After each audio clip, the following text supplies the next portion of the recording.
In this video, we will discuss how students get introduced to the highest common factor or HCF using learning aids. What are common factors? As you're aware, common factors are the factors that are in common for two or more numbers. And to find the common factors, we need to first find the factors of each number individually and spot the common ones between them. We've already seen that to represent factors, a larger rod is divided equally into smaller rods of the same size. So the value represented by the smaller rods are the factors of the value represented by the larger rod. Let's take the example of finding the factors of 4 and 6. So we'll use a dark blue rod of length 4 centimeters and a dark green rod which has length 6 centimeters to represent these two numbers.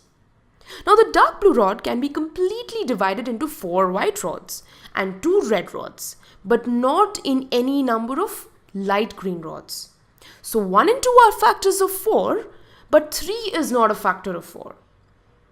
And similarly, a dark green rod can be completely divided into 6 white rods, or 3 red rods, or 2 light green rods.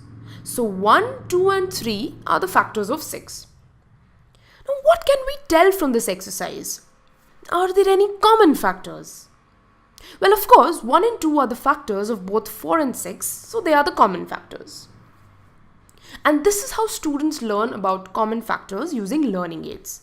They can literally see how the factors of, say, 4 are 1, 2 and 4, and then identify the common ones with factors of another number. In contrast, most students are often asked to learn the standard procedures which involve multiplication or the division method to find common factors. And they blindly follow this process without really understanding how it works.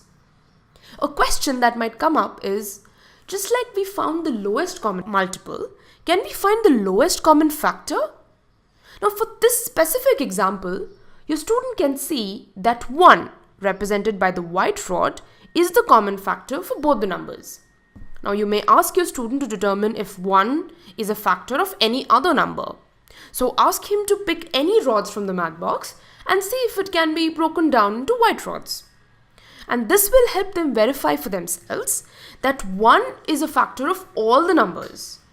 So all numbers are divisible by 1. So really, no matter what set of numbers you take, the lowest common factor will always be 1. Now coming to the main point of this discussion, what about HCF?